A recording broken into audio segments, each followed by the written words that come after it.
Johnathan Perkins has tweeted a series of posts questioning the cancer diagnosis, accusing the royal family of trying to silence speculation. And even on Easter Sunday, he tweeted, "Wait, isn't Kate Middleton supposed to rise today?"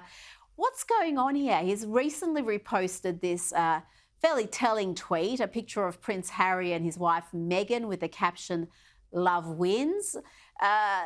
Guy's paid a six-figure salary to foster understanding, compassion and inclusiveness, and yet he's mocking Princess Catherine on the basis of her cancer diagnosis. It's so sick. I refuse to even say his name. And if you look at the amount of tweets this nearly 40-year-old man has sent about the Princess of Wales, I don't know how you can think that there's nothing but mental instability there. I mean, it's wild. Get a life is really what I would tell this individual. But, we need to look at his track record. When he was at the University of Virginia in 2011, he stirred race relations on campus by claiming in a letter to the student paper that he was racially profiled by campus cops. Shortly after that, he admitted to lying about the whole ordeal, saying, "I wrote the article to bring attention to the topic of police misconduct. The events in the article did not occur."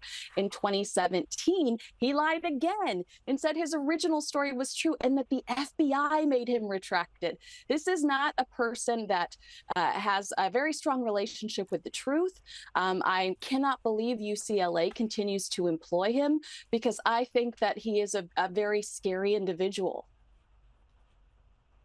Well, and he's just indulging in absolute lies here. We're not even talking about scuttlebutt that, could possibly be true. They're just crazy conspiracy theories. Now, let's talk about this news report from the Times. It reveals that Catherine's parents, Carol and Michael Middleton, are in debt, hundreds of thousands of dollars of debt after their party business collapsed last year, and they cannot pay the £260,000 for insolvency firm costs. Their business fell into administration owing over £2.5 million. They're obviously trying to shield their daughters from these woes, particularly Catherine.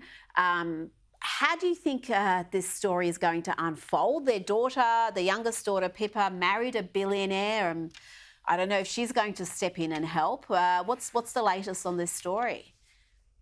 Yeah, I actually feel real sympathy about this story, because the Times specifically says that Carol Middleton is trying to shield the Princess of Wales from this debt that she's embarrassed by and doesn't want to burden her with. So why not splash it all over the papers? You hope that reporter at the Times never has people whispering secrets in their family's ear if they're ever dealing with a health crisis.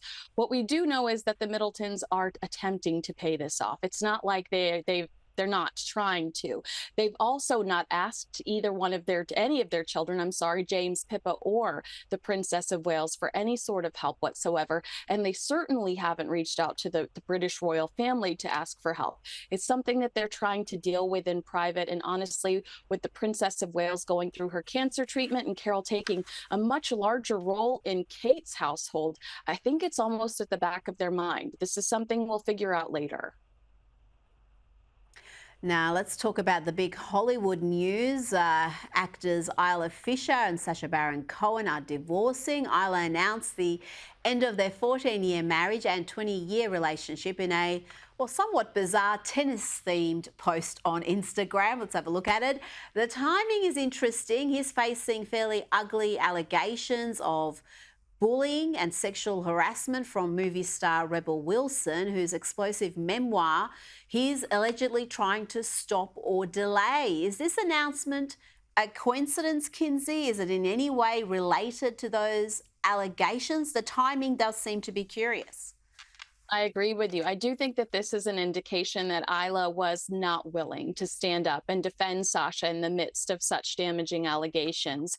It was in Isla's best interest to cut ties and no longer be a part of this narrative, because, she might be thinking, knowing what I know, things could get worse. I got to get out of here. In the court of public opinion, Sasha and his team know that this is not a positive reflection on his character to see his wife distance herself right now, today. Now, the Mail on Sunday revealed that the real reason behind the breakup was over a disagreement about where they should live.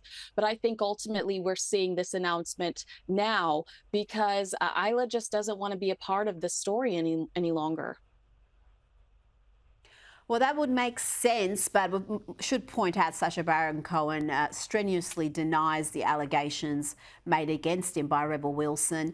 And there were media reports just in the last few hours that this divorce from Isla's side was planned a couple of years ago. So there's allegations that she's been thinking about this and planning this. So we'll keep. But she did just go on the Kelly Clarkson show on Valentine's Day and talk about how she spends Valentine's Day with Sasha. So this is a brand they were trying to keep up. Oh.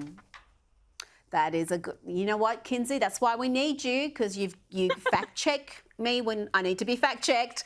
Kinsey Schofield, thank you so much for your time this evening.